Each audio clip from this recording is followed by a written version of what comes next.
Magandang araw, Pilipinas! Welcome to CNS Vlogs PS. Mga katropa, ating alamin, ano nga ba ang kwento ni Josefa Llanes Escoda?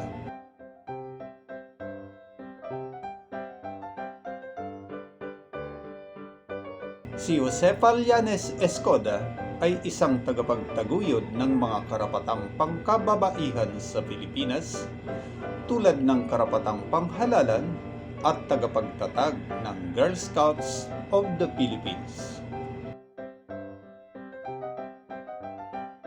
Ipinanganak si Escoda noong ika-20 ng Setyembre 1878 sa Dingras, Ilocos Norte.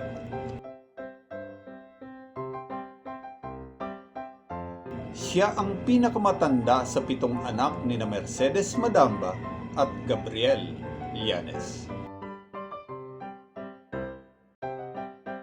Nag-aral siya sa paaralang normal ng Pilipinas sa Maynila upang makamtan ang kanyang degree sa pagtuturo. At nagtapos ng may mga karangalan noong 1919. Habang naghahanap buhay bilang isang guro, nagkamit siya ng katibayan sa pagkaguro sa mataas na paaralang mula sa Universidad ng Pilipinas noong 1922.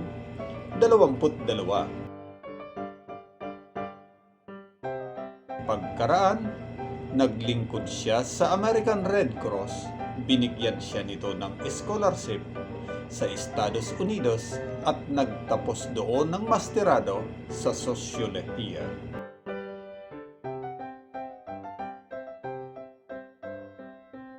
Sa unang paglalakbay niya sa Estados Unidos, habang nasa Women's International League for Peace noong 1925, nakatagpo niya si Antonio Escoda, isang reporter mula sa Philippine Press Bureau na pinakasalan niya sa paglaot.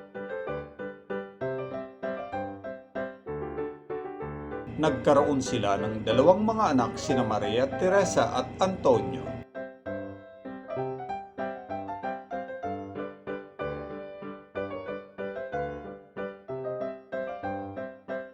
Noong 1925 din, nakatanggap siya ng masterado mula sa University of Columbia.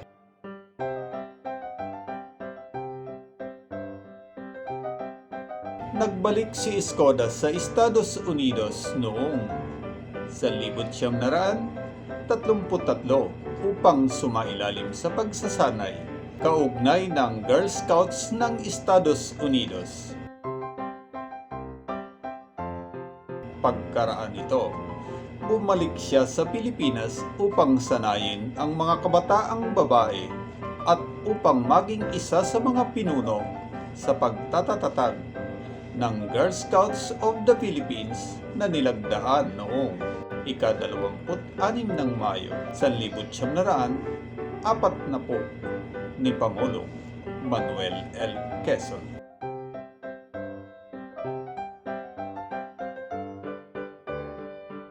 Noong ikalawang digmaang pandaigdig, nilusob ng mga puwersang Hapones ang Pilipinas.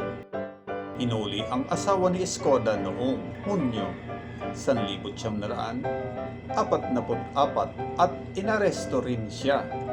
Pagkaraan ng 2 buwan, noong ika-27 ng Agosto, ibinalanggo siya sa karsel 16 ng Port Santiago.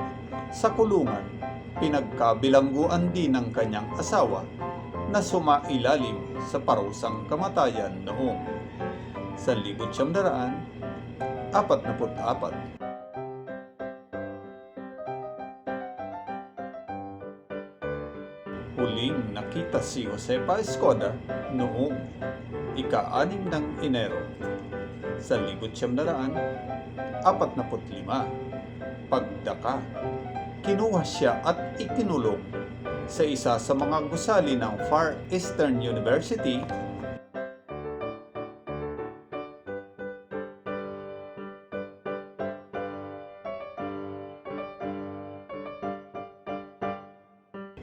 Pinaniniwalaang pinarusahan siya ng kamatayan ng mga Hapones at inilibing sa libingan ng Laloma na ginamit ng mga puwersang Hapones bilang isang bitayan at libingan para sa libu-libong Pilipino na lumaban sa pananatili ng mga Hapones sa Pilipinas. Mga katropa, tandaan, sino si Josefa Llanes Escoda? Isang tagapagtaguyod ng mga karapatang pangkababaihan sa Pilipinas, tulad ng karapatang panghalalan at tagapagtatag ng Girl Scouts of the Philippines.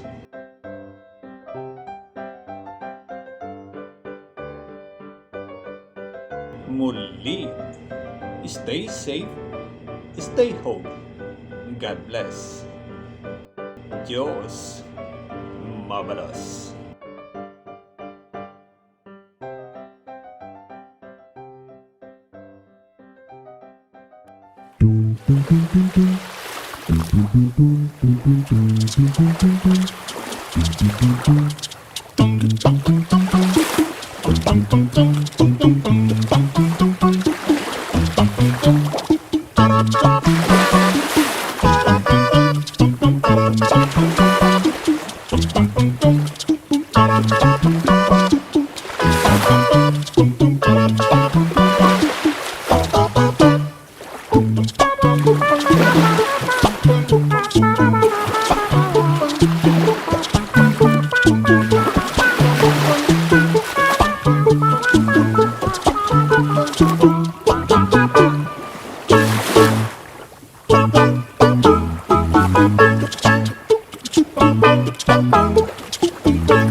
Thank you.